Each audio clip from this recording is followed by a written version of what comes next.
seringkali menggunakan pendekatan ini ya. Jadi di dalam deskripsi itu ada kata kerjanya dan kata bendanya ya, ada noun dan sebentar saya tulis di sini. Jadi dari deskripsi yang atas ini itu kita analisis ada noun-nya dan ada verbs atau kata kerjanya ya. Misalnya kalau kita lihat di situ ada to read. Nah, ini kan satu kata kerja itu ya.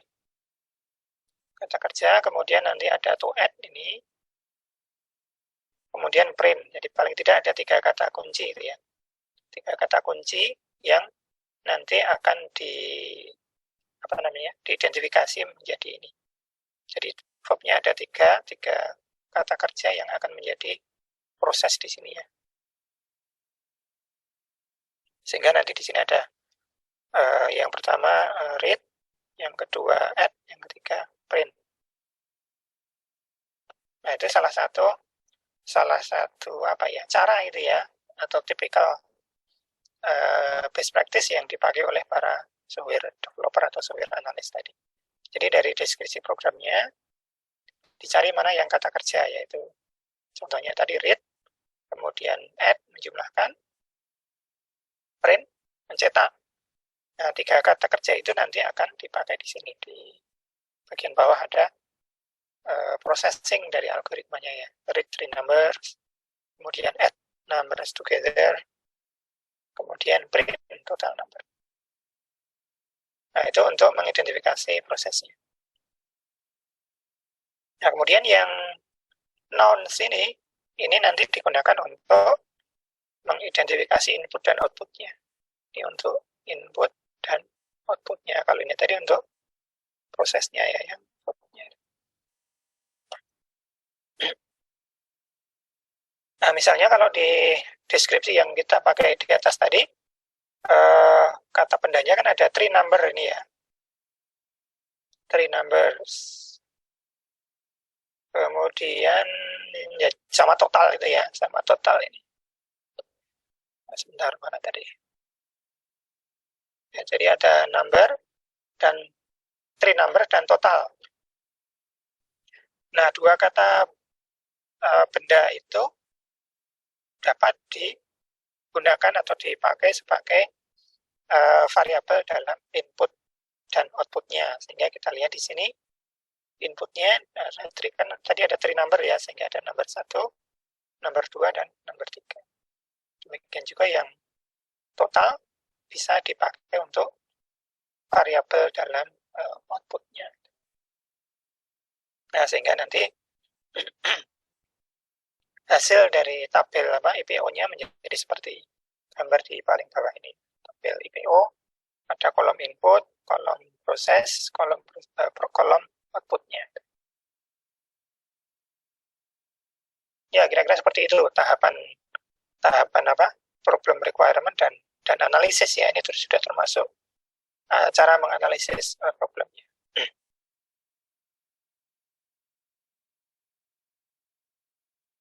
Oke, bisa dipahami ya. Saya next slide. Kalau ada pertanyaan sekali lagi bisa raise hand, membuka mikrofon juga boleh. Nah, kemudian hasil analisis tadi diwujudkan dalam bentuk algoritma. Yang pertama dalam pseudocode atau kode semu itu ya, pseudocode. Nah, di sini judul atau nama algoritmanya add 3 numbers. Kemudian ya tadi tinggal dari tabel tadi dipindah ke sini ya, read number 1, number 2, number 3. Kemudian total sama dengan number 1 plus number 2 plus number 3. Kemudian di print total. Ya, ini sama dengan yang dari tabel ini tadi ya, yang bawah.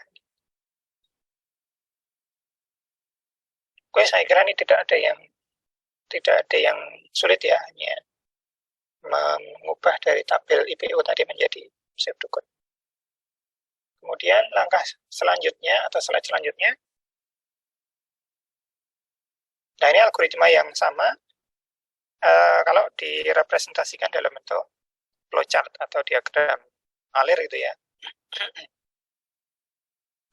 Di paling atas ada start, paling bawah ada stop sebagai terminator algoritmanya. Kemudian, nah ini ada IPO tadi ya.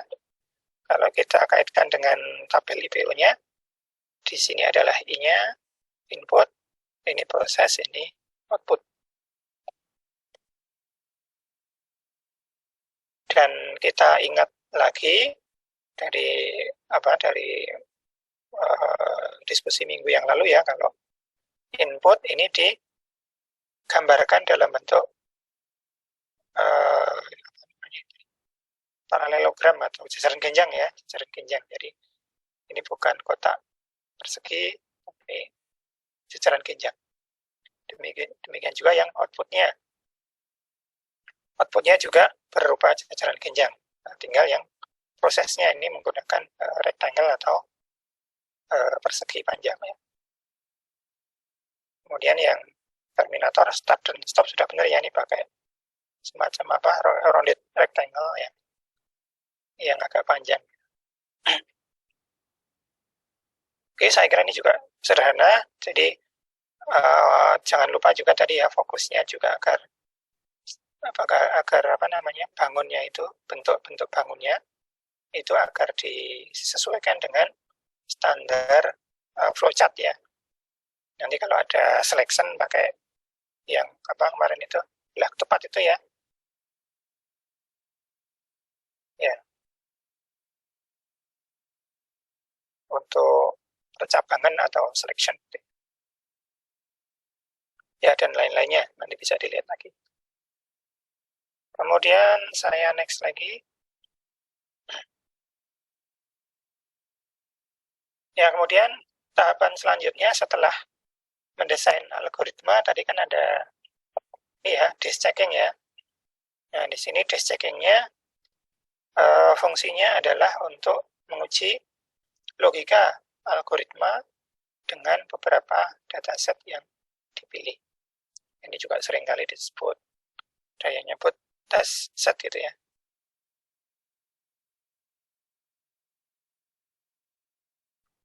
Dataset atau kalau panjangnya ya dataset. Artinya ada data, sekumpulan set itu kan himpunan atau sekumpulan ya kalau diterjemahkan. Jadi sekumpulan data yang dipilih untuk melakukan tes. Nah, yang pertama dipilih nilai untuk tes yang sederhana dan bisa dipilih 3 atau 2 atau 4. Nah, ini kenapa kok dipilih tidak boleh hanya satu, karena memang biasanya dikaitkan dengan domain datanya ya. Jadi kalau saya tulis di sini, ini dikaitkan dengan domain data. Misalnya ya, kalau data itu kan ada misalnya integer. Kalau integer itu nanti kan ada positif, ada negatif, dan ada 0 gitu ya. Ada 0. Nah, bagaimana algoritmanya? Algoritmanya itu kalau digunakan untuk menghitung input yang positif, nah, nanti outputnya bagaimana. Nah, sehingga semua domain data, baik yang positif, yang 0 maupun yang negatif, itu sudah kita tes gitu ya dalam disk checking-nya. Contoh yang lain misalnya kalau misalnya kita membuat algoritma untuk mengelola data string gitu ya. Nah, nanti data stringnya juga bermacam-macam kan, ada string yang berupa alfabet biasa, ada yang numerik, ada juga yang simbol-simbol. Itu kalau inputnya ada simbolnya dolar, bagaimana, apakah normal juga dites gitu. Ini yang pertama. Kemudian yang kedua, menentukan hasil dan memeriksa apakah hasilnya sesuai dengan yang seharusnya. Ya, ini maksudnya tadi kan dihitung manual tadi ya. Jadi dengan dihitung manual kita tahu expected resultnya, misalnya ada 3 angka tadi ya, kalau inputnya 1, 2, dan 3 ya outputnya harus 6 misalnya gitu ya. Kemudian yang ketiga, membuat tabel nama variabel yang relevan. Misalnya kalau di contoh yang pertama tadi ada nomor 1, nomor 2, dan nomor 3, nanti dibuat tabel. Kemudian yang keempat, memeriksa baris demi baris pengujian, langkah demi langkah. Ya, ini dikaitkan dengan baris-baris dalam algoritmanya ya. Jadi baris-baris pengujian ini dikaitkan dengan algoritma. Misalnya kalau di yang contoh kita tadi, atau yang ini ya. Nah, dalam pseudocode ini inti dari algoritmanya kan ada di ini ya, baris 1, baris 2, dan baris ketiga. Nah, yang dimaksud dengan baris demi baris tadi adalah baris demi baris pada prosesnya ini ya. Jadi ada read number, dijumlahkan tadi total sama dengan print.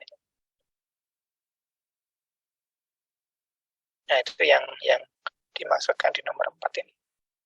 Kemudian nomor 5 diulangi keempat proses di atas tadi untuk dataset yang lain. Tadi kan misalnya dipilih 3 itu ya. Oke, saya next lagi. Nah, ini contohnya melanjutkan contoh yang simple di depan tadi. Contoh proses dash checking. Nah, yang pertama dipilih 2 set input test data. Nah, misalnya di sini ditentukan, tadi kan diminta membaca 3 buah bilangan ya. Set yang pertama angka 10, 20, dan 30. Tanya Akmal dah, ada kuis nggak tadi, Mal? Iya, kelas kita kok. Sebentar nih, saya mute dulu ya. Terima kasih, Mas. Oke, kemudian dataset yang kedua, yang sebelah kanan ada 40, 41, dan 42. Nah, ini contoh pemilihan data tadi ya. Ada dataset pertama dan dataset kedua. Nah, kemudian yang step keduanya, establish the expected result. Nah, hasil yang diharapkan berapa? Tadi kan penjumlahan ya, berarti kalau 10 tambah 20 tambah 30 ya menjadi 60. Kemudian yang kedua, dataset yang kedua, 40 ditambah 41 ditambah 42, jumlahnya harus 123. Ya, kemudian selanjutnya di slide selanjutnya, nah, nanti yang sudah kita rancang di nomor 1 dan 2 tadi kita taruh di tabel tadi ya. Tabel of relevant variable name. Nah, tadi kan variabelnya ada nomor 1, nomor 2, nomor 3, dan total. Kemudian pass each test data statement by statement. Jadi yang disebut statement by statementnya tadi ya, yang di algoritmanya saya beri nomor tadi ini. Nomor 1 ini baris pertama, nomor kedua baris kedua dari algoritmanya, nomor 3 baris ketiga dari algoritmanya tadi. Nah, kalau kita lihat lagi tadi, sebentar, kalau di sini tadi ya, baris pertamanya kan read number 1, number 2, number 3. Nah, ini nanti di tabelnya tadi nanti menjadi ini. Number 1-nya 10, number 2-nya 20, number 3-nya 30. Nah, kemudian kalau baris selanjutnya tadi kan total sama dengan penjumlahnya ya. Nah, pada baris keduanya ya total ini di variabel total kita isi hasil penjumlahan dari nomor 1, nomor 2, nomor 3. Atau kalau secara umum ya, variabel ini nanti diisi dengan apa yang diperintahkan di algoritmanya. Dalam kasus ini menjumlahkan. Kemudian yang baris ketiga adalah print. Tapi yang baris ketiga ini sifatnya apa ya, kayak opsional aja ya. Karena kan kalau print kan tidak apa istilahnya itu, tidak perlu di desk checking ya. Yang lebih penting untuk di desk checking itu kan hasil kalkulasinya. Jadi kadang-kadang dalam beberapa kasus kalau yang terkait print atau cetak itu tidak perlu dimasukkan di tabel ini. Karena sekali lagi tabel desk checking itu fokusnya lebih ke mengecek algoritma komputasinya. Kalau inputnya sekian, apakah outputnya sudah benar itu ya. Jadi yang baris ketiga itu tidak gampangnya tidak penting gitu ya. Kalau mau dihapus juga tidak masalah. Kemudian dataset yang kedua di bagian bawah kita masukkan lagi baris pertamanya nomor 1 sama dengan 40, nomor 2-nya 41, nomor 3-nya 42. Kemudian di baris keduanya ya hasil atau variabel total tadi diisi dengan hasil penjumlahan dari ketiga input tadi, yaitu 41 tambah 42 tambah 40 atau 123. Oke, saya kira ini sama ya dengan dataset yang pertama tadi. Kemudian saya next lagi. Nah, kemudian setelah itu tahap 4-nya ya, dibandingkan antara desk check dengan eksekusi program. Artinya tadi dari desk check-nya kan sudah memiliki angka ini ya, expected result-nya yaitu 60 untuk dataset pertama dan 123 untuk dataset kedua. Ya, jadi membandingkan antara desk checking yang manual dengan eksekusi program yang sudah dihitung di komputernya ya, atau di software. Oke, kira-kira seperti itu. Kemudian next lagi. Ya, di sini ada satu contoh yang berbeda kasus.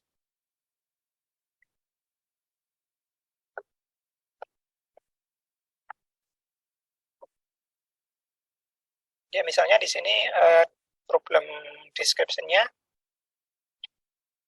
your summer surveying job requires you to study some maps that give distance in kilometer and some that use miles. Jadi ada peta yang dalam satuan kilometer dan ada yang dalam satuan miles.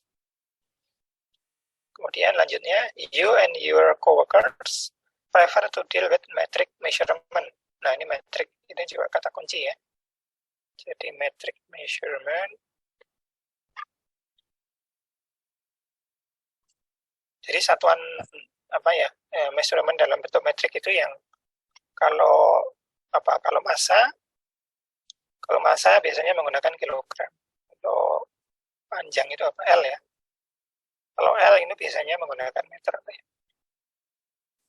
Karena kalau yang tidak metrik kan misalnya kalau di Amerika itu ya. Di Amerika ini kalau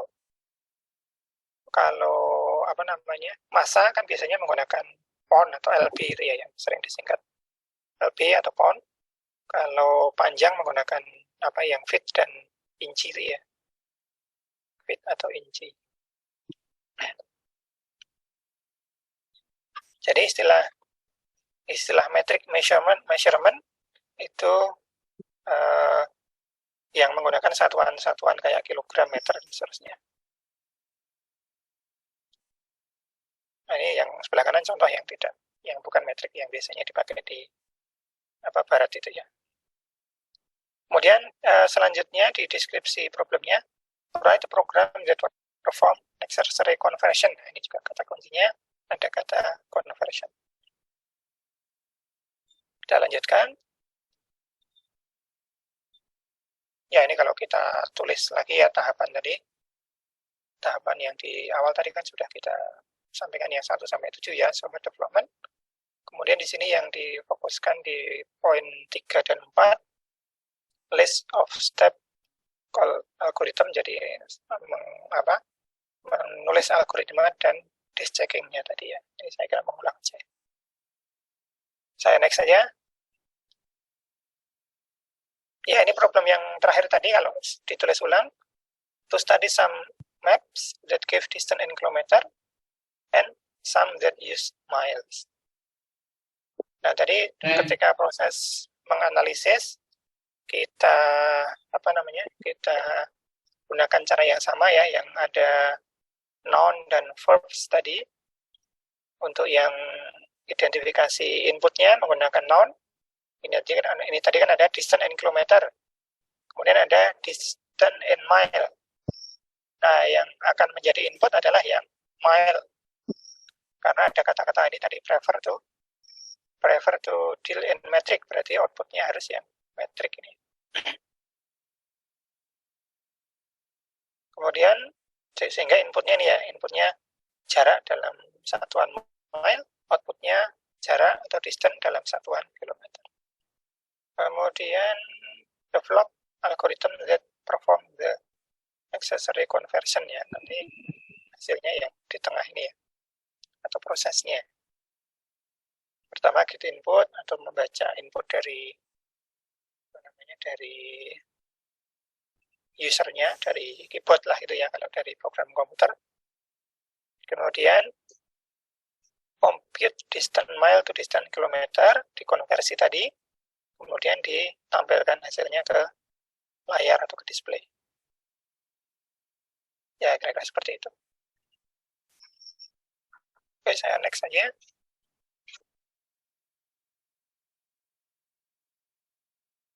Nah, ini penjelasan lebih detail lagi di tahap ketiga dari software development tadi ya. Jadi cara beberapa pendekatan yang dapat diambil ketika menjalankan mendesain algoritma. Yang pertama,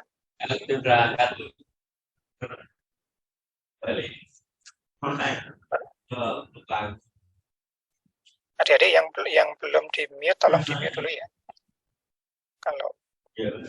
Kecuali kalau ingin bertanya.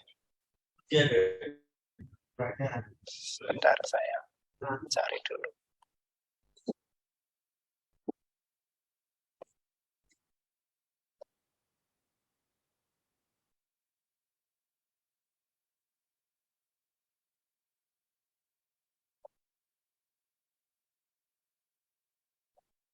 Oke, baik. Jadi yang pertama, saya ulangi tadi.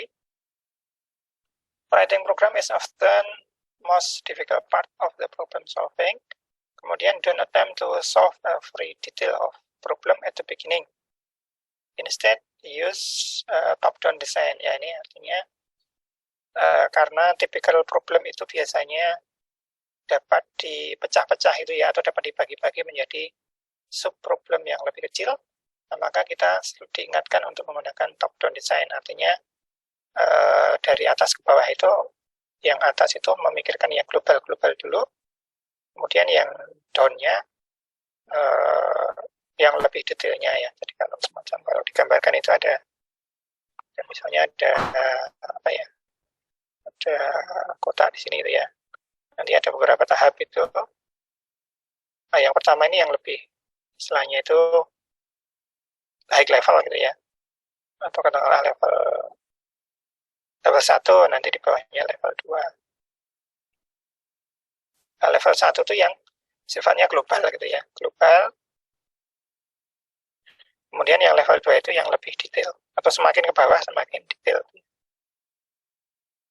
Bisa kalau cukup 2 kali ya bisa hanya 2 kali.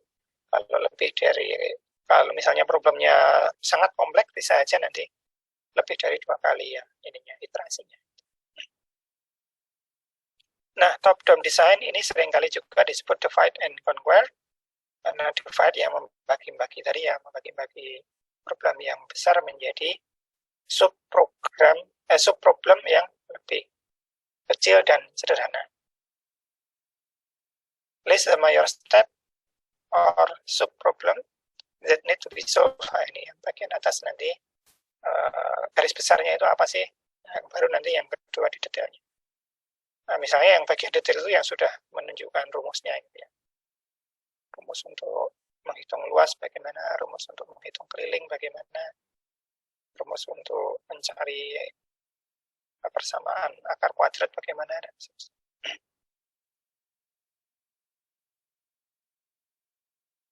Ya, kemudian then solve the original part by solving each of the sub problemnya. Jadi masing-masing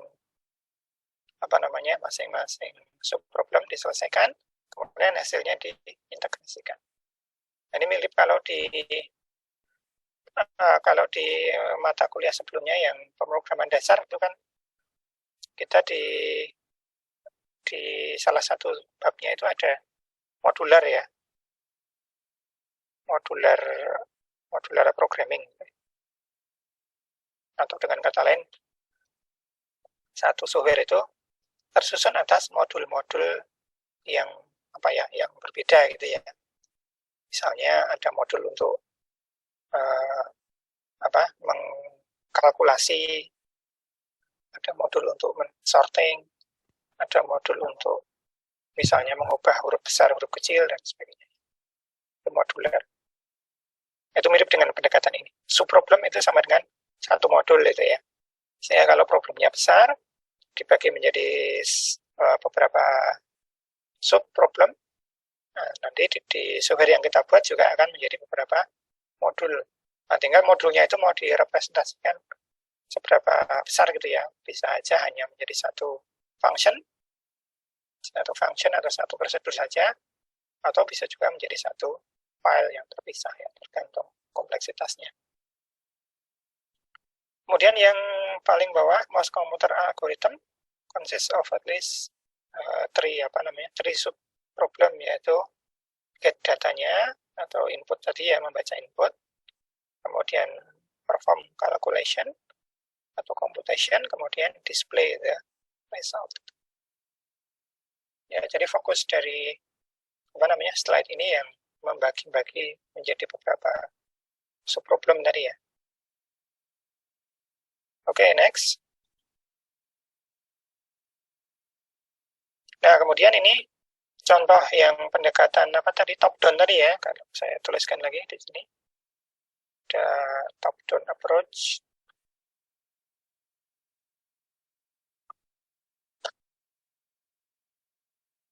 Artinya yang algoritma yang di atas itu yang levelnya 1 tadi atau level yang lebih high level.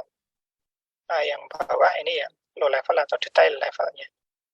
Nah, kita lihat misalnya di sini kan perbedaan utamanya ya ada di baris yang kedua ini ya. Kalau saya beri nomor lagi.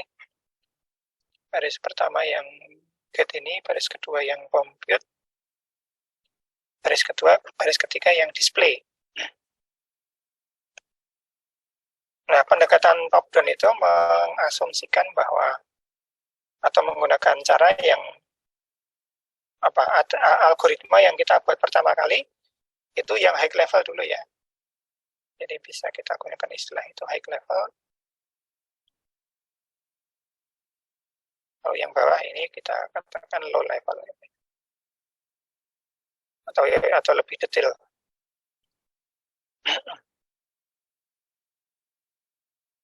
Nah, yang baris kedua ini kan di yang high level ada compute distance mile to distance kilometer. Jadi istilahnya lebih ke arah lebih ke arah bahasa bisnisnya gitu ya. Bahasa yang Recording lebih umum. in progress. Bahasa yang lebih umum. Kemudian untuk yang low level, yang bagian bawah, ini sudah lebih detail lagi. Misalnya di sini sudah dimasukkan formulanya ya, atau rumusnya. Distance kilometer is 1,609 dikalikan distance di miles gitu ya. Jadi pendekatan top down seperti itu. Atau kalau di sini diistilahkan tahapan ini disebut stepwise refinement. Artinya stepwise itu kan kayak langkah selanjutnya gitu ya. Jadi langkah selanjutnya untuk merefine, membuat lebih jelas gitu ya, refine, membuat lebih detail Jadi dari algoritma pertama menjadi algoritma kedua dengan cara lebih mendetailkan tahapan compute atau calculate-nya tadi. Gitu ya, saya kira bisa dipahami. Kemudian saya lanjutkan di slide selanjutnya. Nah, kemudian ini contoh dokumentasi apa? Disk checking-nya ya. Tadi kan ada 3 tahap. Yang pertama test set-nya atau data pengujiannya.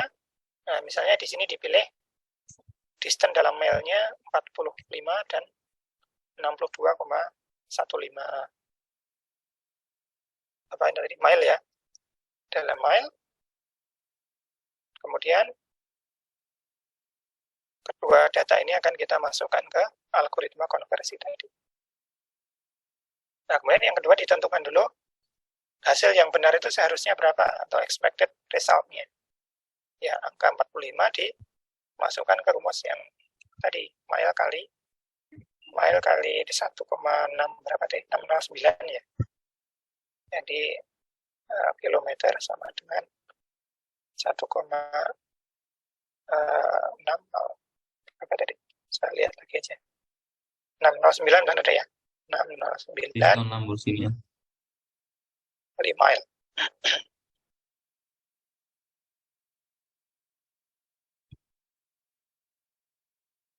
Oke, jadi jarak dalam kilometer sama dengan 1,609 kali mile-nya. Jadi yang angka pada tahap 2 ini merupakan 1,609 kali 45.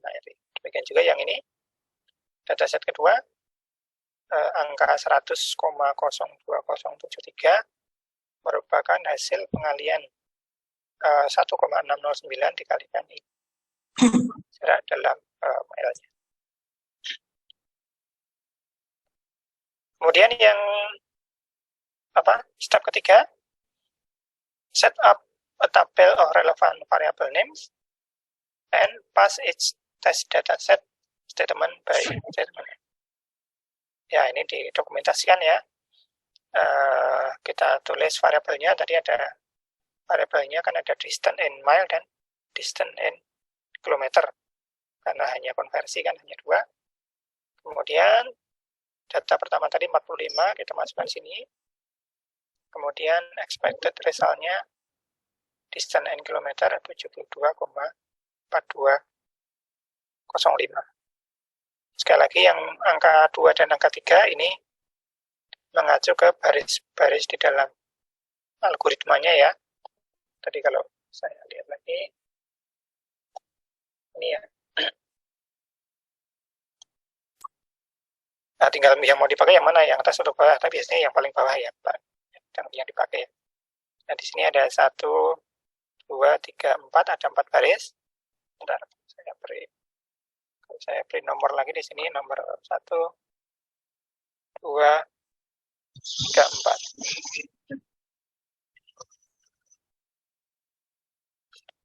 Ya, tapi penomorannya tidak begitu tepat ya mungkin di sini ya, tapi silakan nanti kalau Anda membuat, yang penting disesuaikan antara algoritmanya dan angka-angka di sini. Misalnya kalau di sini angka 2, mestinya ini bagian get input ya. Jadi yang di sini tadi get distance mail ini, yang baris kedua. Dan baris ketiganya di kalkulasi tadi. Kalau di sini baris ketiganya compute distance mile to distance kilometer. Nah, ini asumsinya keterangan dari baris ketiga, sehingga kalau ini mungkin dianggap baris ketiga juga. Tapi sekali lagi itu tidak masalah ya. Yang penting nanti kalau Anda membuat di sini ada penomorannya dan di sini cocok ini ya. Cocok misalnya baris ketiga ya tentang proses komputasinya. Oke, kemudian yang kedua, second datanya juga saya kira sama ya, tinggal memasukkan ini tadi. Nah, jadi ini adalah hasil disk check yang nanti akan digunakan untuk dibandingkan dengan hasil yang di komputernya ya. Jadi sekali lagi ini dihitung manual. Dihitung manual itu ya bisa dengan kalkulator atau dihitung pakai kertas lah, tapi intinya didokumentasikan. Didokumentasikan seperti ini hasil case checkingnya. Nah, kemudian nanti ini akan dipakai untuk mengecek dengan hasil program komputer yang dieksekusi di komputer. Oke, saya next lagi. Nah, ini contoh yang lain.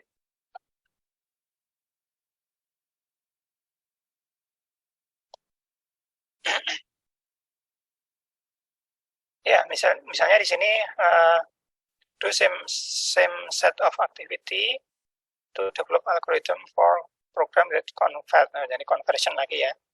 Cuman yang di sini yang di convert adalah volume dari quarts ke liter.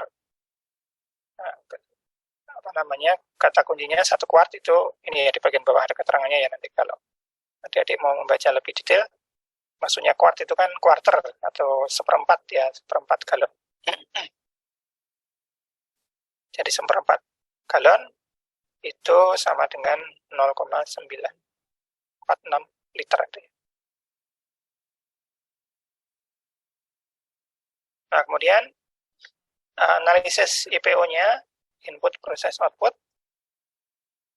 Kalau kita kita mulai dari problem description tadi ya. Develop an algorithm for a program that convert volume from quarts to liter. Kemudian remember to use top-down design. Tapi sebelumnya tadi kata kunci tadi ya, jadi bisa kita garis bawahi. Misalnya di sini ada kata kunci volume, convert dulu ya, converts. Kemudian ada kata-kata volume, quarts, dan liter. Sehingga nanti itu berapa menjadi input dan prosesnya ya. Nah, sehingga di sini volume quartsnya itu menjadi input, outputnya volume dalam liter. Kemudian yang converts ini menjadi bagian proses dari algoritmanya. Get input, compute volume quart to volume liter, kemudian display volume liter. Nah, kemudian yang ini tadi yang terkait pembuatan pseudocode-nya tadi ya, top-down design. Jadi ada list major step, kemudian B-nya stepwise refinement. Jadi dimodelkan ada dua tahapan penulisan pseudocode dari algoritmanya. Ya, jadi misalnya di sini tadi, ya ini yang AP tadi ya, yang algoritma yang atas, ini pseudocode yang masih mayor tadi istilahnya, mayor step ya, list mayor step, bagian A, kemudian yang bagian bawah, bagian B yang detail stepnya. Nah, kalau kita lihat di sini perbedaan antara step yang mayor dan step yang detail, ini ada di baris tentang komputasinya ya. Di bagian atas ini compute volume quart to volume liter, ini masih istilahnya ya mayor step atau bentuk umumnya. Kemudian yang bagian bawah, bagian stepwise refinement-nya ini sudah dimasukkan rumusnya atau formulanya tadi ya. Volume liter sama dengan 0,946 kali volume quartnya. Ya, saya kira sama ya, tidak hanya istilahnya menekankan lagi tahapan ini, stepwise refinement-nya. Jadi kalau dikaitkan dengan slide sebelumnya tadi, ini ada A, list of major step, yang B, stepwise refinement. Nah, ini yang A, itu yang gambar atas di sini, ini A. Kemudian yang gambar bawah ini tahap step B-nya. Kemudian tahapan selanjutnya sama atau mirip dengan yang kasus sebelumnya tadi ya, di sini didokumentasikan proses desk checking-nya. Nah, ini kebetulan dipilih input yang sama untuk mempercepat saja ya, angka volumenya misalnya 45 dan 62,15. Kemudian dihitung expected result-nya. Jadi tadi yang yang atas di dalam satuan kuart, yang bawah dalam satuan liter ya. Nah, kemudian nanti tadi kan rumusnya 0,9. Berapa tadi? 0,946 ya. Jadi 45 dikalikan 0,946 sama dengan 42,5859. Kemudian yang 62,15 quarts dikalikan 0,946 menjadi 58,8158. Nah, kemudian ini kita tuliskan di dalam dokumentasi di sini ya. Ada input, output, ada input dan output. Ya, saya kira ini ya proses desk checking dan sekali lagi yang penting itu didokumentasikan ya, dicatat sehingga nanti catatan ini bisa di matchkan atau dicocokkan dengan hasil eksekusi program komputer setelah algoritmanya selesai dibuat codingnya. Oke, next lagi. Nah, kemudian contoh permasalahan yang berikutnya. Program will ask the user to enter radius of circle and will compute and display the circle area dan circumference. Ya. Kita analisis. Pertama diidentifikasi input outputnya ini ya. Jadi tadi kalau input output kan menggunakan kata benda ya. Nah, kita identifikasi di sini program will ask the user to enter radius. Nah, kata kunci di sini radius, ini menjadi input. Kemudian of a circle and compute display the circle area, itu menjadi output. Dan circle circumference atau kelilingnya ya, keliling lingkaran menjadi outputnya. Jadi sekali lagi ini menganalisis dari noun gitu ya, atau kata bendanya. Yang di garis bawah itu merupakan kata benda. Dan kata benda itu tipikalnya menjadi input dan menjadi output dalam perancangan algoritma tadi. Kemudian next step-nya,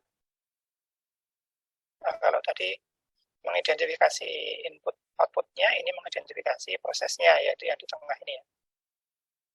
Nah, kalau di sini digunakan kata kerjanya gitu ya, kata kerja atau verbs. Nah, misalnya di sini ada kata-kata ask atau ya ini minta ke user kan ya.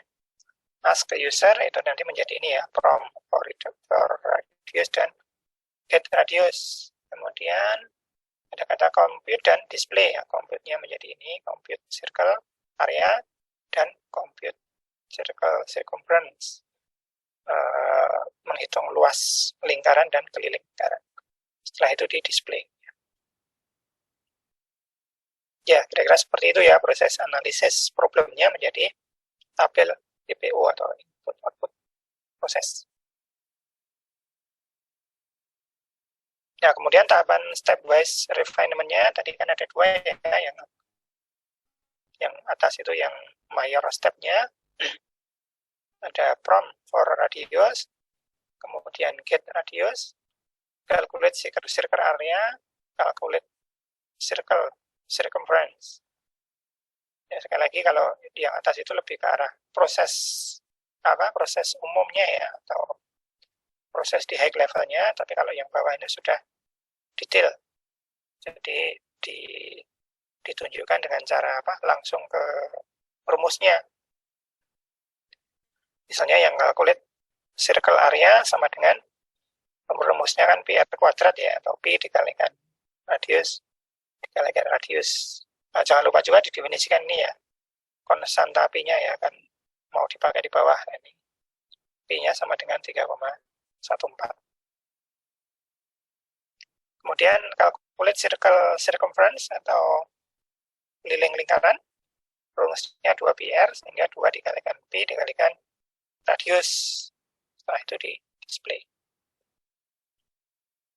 Kemudian saya next lagi dash checkingnya.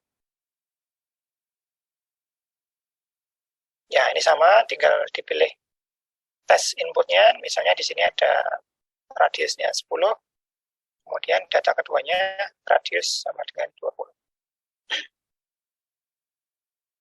Nah, expected result-nya untuk yang circle area, ini dimasukkan rumus yang apa tadi? PR kuadrat tadi ya. P-nya 3,14 kali 10 kali 10, sehingga sama dengan 314. Kemudian, data kedua, radiusnya 20.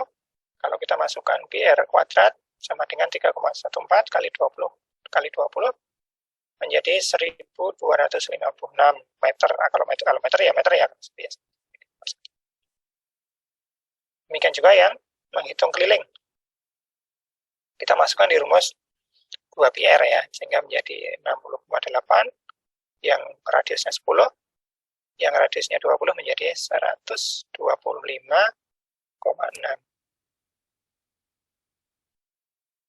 Nah, kemudian nanti hasil ini kita dokumentasikan di tabel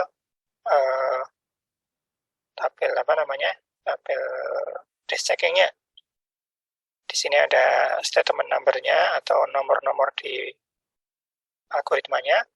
Kemudian ini variabelnya ya, ada konstan tapi 3,14, variabel radius tadi ya dipilih angka 10, circle area-nya ini dihitung pakai 2 PR tadi 314, kemudian circle circumference dari rumus 2 PR kita masukkan angka 62,8 atau hasil ini ya, sudah dihitung di atasnya tadi.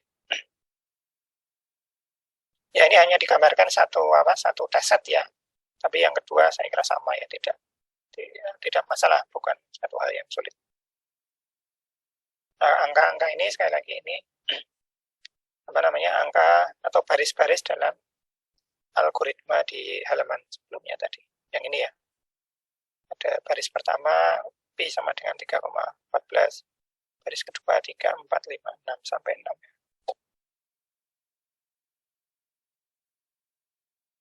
Di baris 6-nya apa? Baris 6-nya display ya. Nah, ini juga displaynya tidak terlalu penting sehingga ini tidak ditampilkan di sini ya. Oke, saya next lagi. Ya, ini ada satu contoh lagi yang lebih kompleks ininya ya, komputasinya.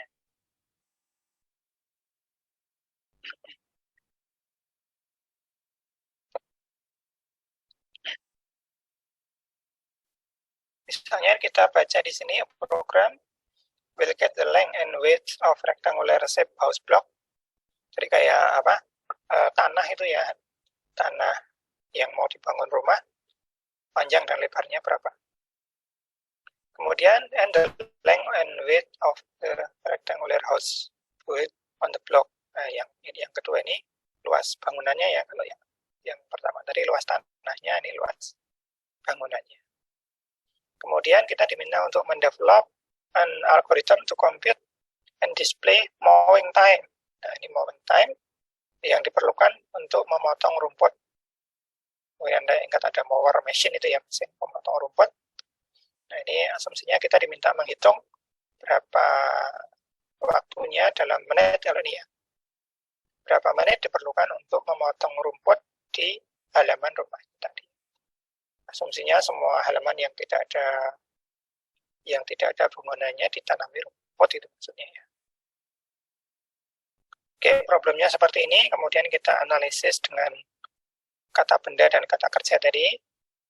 Ini dianalisis untuk mengidentifikasi input dan outputnya dengan melihat noun atau kata bendanya. A program will get the length and width of rectangular shape house block. Nah, ini menjadi input, salah satu inputnya di sini ya. Ada length of block dan width of block. Kemudian berikutnya the length and the width of the rectangular house, dan di house-nya.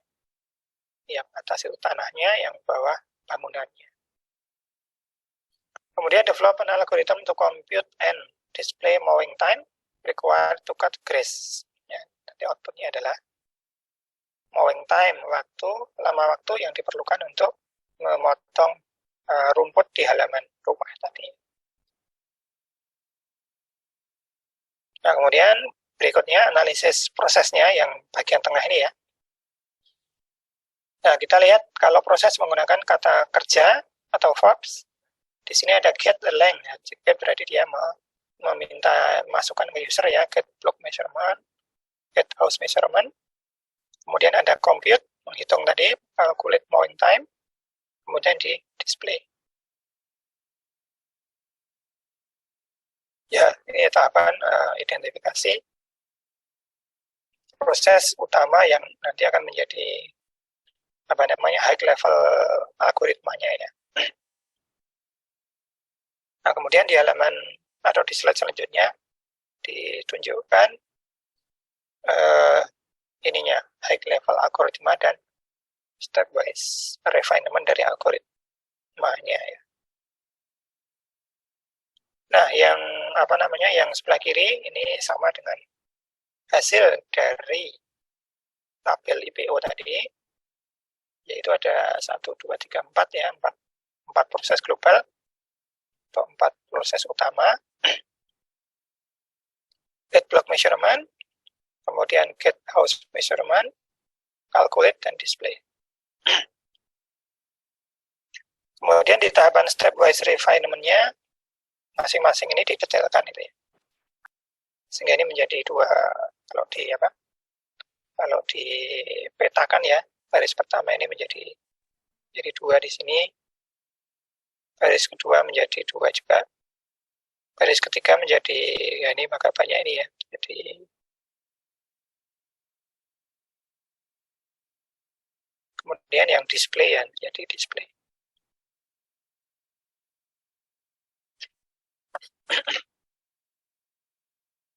Ya, sehingga yang paling banyak di refinement ya calculate mowing time, karena memerlukan beberapa tahap ya. Yang pertama dihitung dulu luas bangunannya, luas tanahnya ya. Block area sama dengan block length dikalikan block width. Kemudian yang luas rumahnya ya, panjang rumah dikalikan lebar rumah. Nah, kemudian mowing areanya atau luasan yang mau dipotong rumputnya tadi ya, sama dengan block area atau luas tanah dikurangi house area dikurangi luas bangunan. Kemudian define speed of mowing-nya 2 meter persegi per menit tadi ya, di problem deskripsinya ada. Kemudian baru dihitung rumus mowing time-nya sama dengan area dibagi speed. Setelah itu nanti di display. Oke, kemudian next lagi.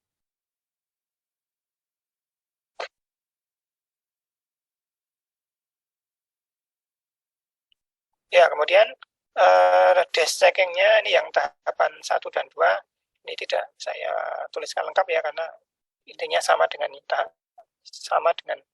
tahapan sebelumnya, memilih variable name dan data ujinya ya. Saya kira tidak terlalu sulit. Kemudian yang tahapan dokumentasi tabel dash checking-nya, yang bagian kiri sama, ini menunjukkan baris-baris di dalam algoritma yang self refinement-nya, stepwise refinement. Kemudian ini nama variabelnya tadi ada block length, misalnya datanya 20, block width, lebar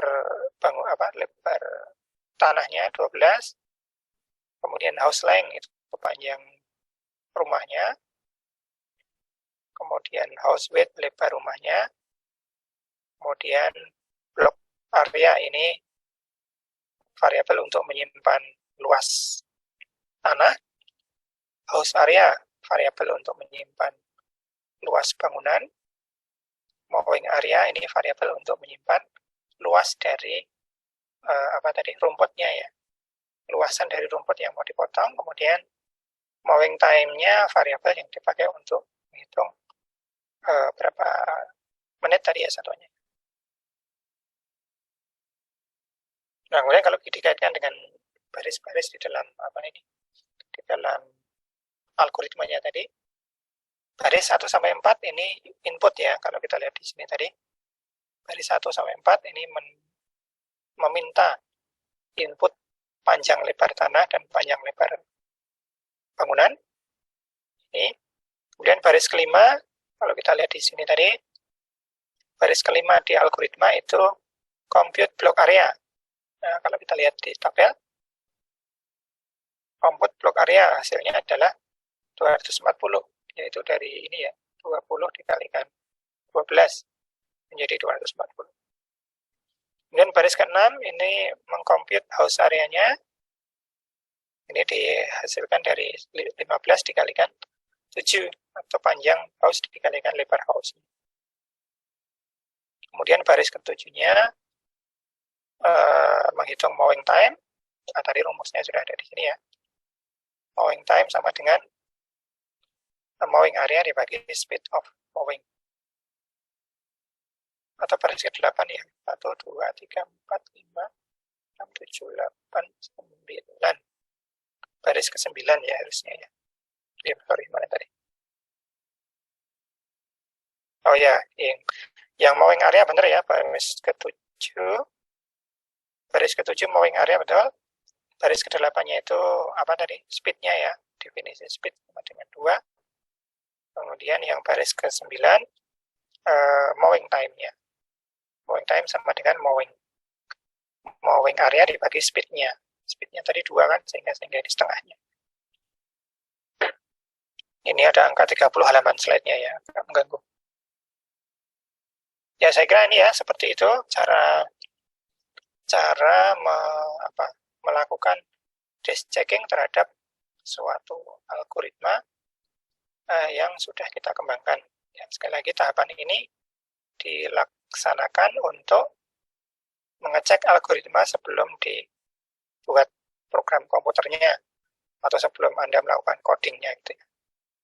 Nah, setelah nanti codingnya selesai, data dokumentasi disk checking ini bisa dipakai untuk verifikasi ya bahwa hasil hitungan program komputer harus sama dengan ini. Oke, next lagi. Oh ya, saya kira udah selesai ya untuk slide hari ini. Apakah ada pertanyaan? Saya cek di kolom chat coba.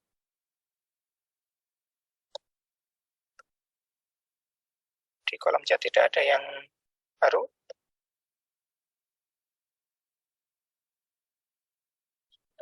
Jadi kalau dilihat tadi yang sudah kita bicarakan hari ini, ya intinya mungkin lebih ke arah disk checking-nya ya. Cara-cara menentukan disk checking yang merupakan bagian dari tahapan software development atau metode pengembangan program. Kemudian beberapa contoh dokumentasi disk checking juga. Oke, saya stop dulu. Thank you. Ini sambil kalau ada yang belum presensi silahkan presensi juga ya. Sambil saya siapkan ininya, tugasnya.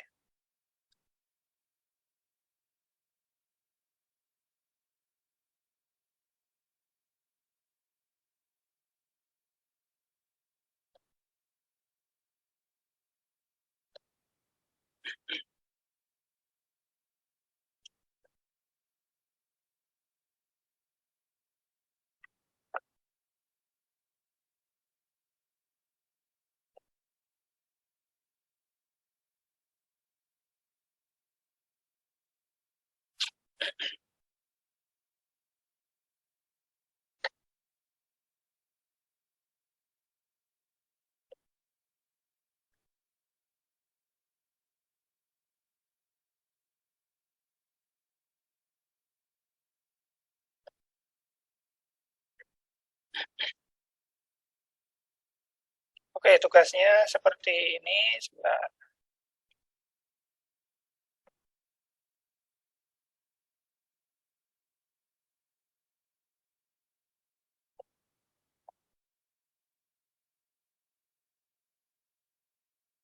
Ya, jadi ada dua bagian. Yang part A ini membuat algoritmanya dalam pseudocode dan flowchart.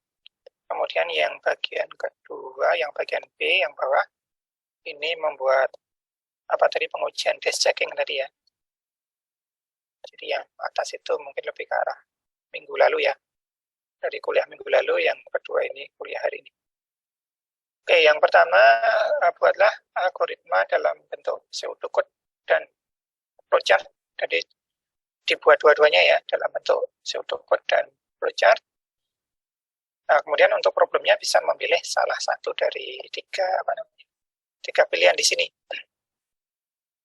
Untuk yang problem pertama ini problem penyelesaian akar dari persamaan kuadrat. Nah, ini saya kira Anda sudah sering ya belajar mungkin dari SMP atau SMU paling tidak, kalau SMP mungkin beberapa sudah dikenalkan ya. Dan mungkin yang harus diperhatikan juga ada kondisi ketika diskriminannya atau determinannya itu negatif, atau kalau sama dengan 0, atau kalau lebih dari 0, atau kalau positif ya, mungkin ada perbedaan di situ. Problem yang kedua, ini untuk menentukan gaji bulanan. Misalnya di sini disediakan data berisi nama, ID pegawai, kemudian jumlah hari kerja, jumlah hari izin, kemudian jumlah jam lembur misalnya. Nah, kemudian Anda diminta membuat algoritma untuk menentukan gaji bulanan, dan silakan dibuat asumsi untuk besaran gaji dan juga upah lembur dan data lain yang dianggap perlu ya. Misalnya kalau satu hari biasanya kan 8 jam ya, satu hari tipikalnya itu 8 jam kerja. Misalnya ya, tapi silakan Anda kalau mau mendefinisikan yang lain juga boleh.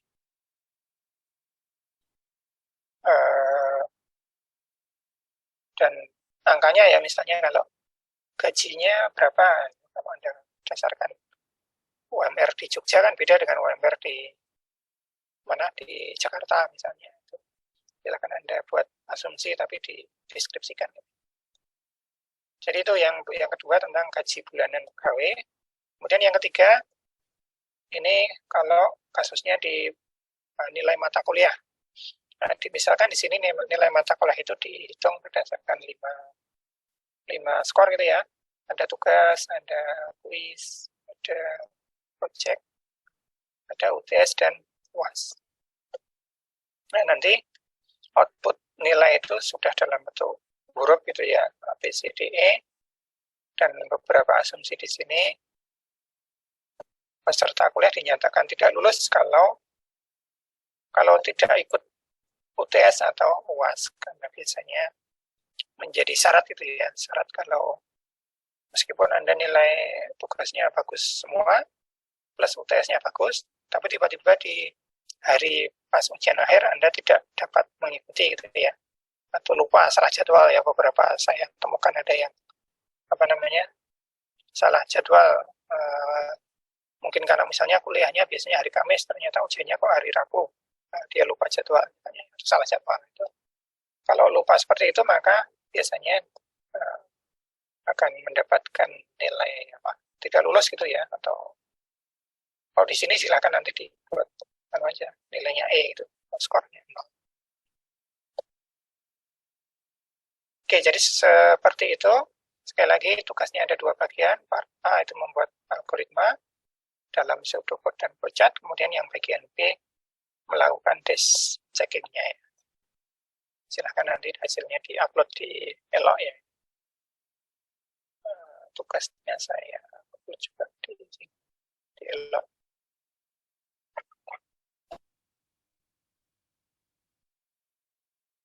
Jadi Jadi saya taruh di minggu kedua.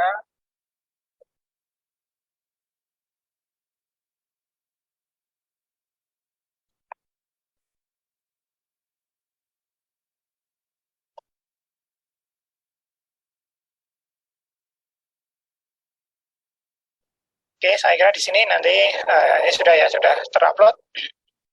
Nanti akan saya buatkan ini ya, tempat untuk menguploadnya di bagian bawah.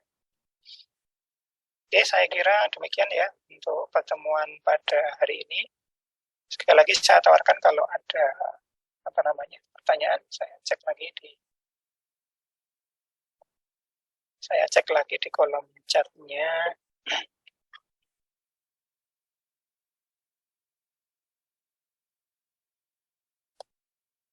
Di kolom chat tidak ada yang baru. Oh, presensi ya, sebentar. Presensi sebentar.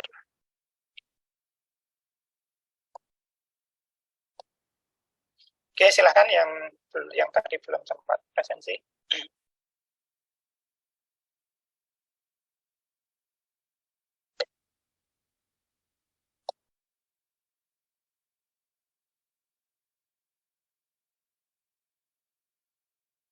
Untuk teman-teman yang ada problem di presensi, silahkan nanti berkoordinasi dengan bagian akademik ya, karena kalau saya sendiri tidak istilahnya tidak menghitung itu ya, tapi bagian akademik kan menghitung. Misalnya kalau Anda presensinya kurang dari 75%, itu kan tidak boleh ikut UAS ya. Jadi kalau adik-adik ada yang problem tidak bisa presensi online, mungkin bisa mengambil screenshot atau apa, kemudian nanti dilaporkan ke bagian akademik.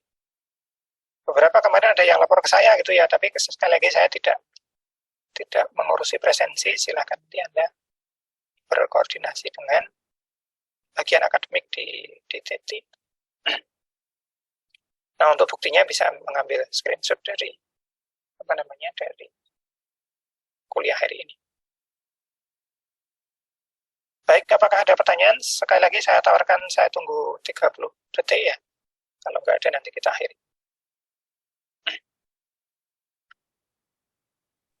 Pak, maaf Pak, saya belum masuk ke ELOK ASD Pak. Saya mau enrollment key-nya, saya nggak tahu enrollment key-nya Pak.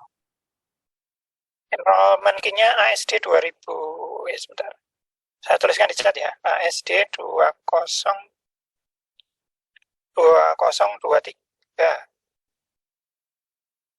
Terima kasih Enrollment, Pak. ya sudah saya tuliskan ya. Jadi enrollment key-nya ASD besar 2023.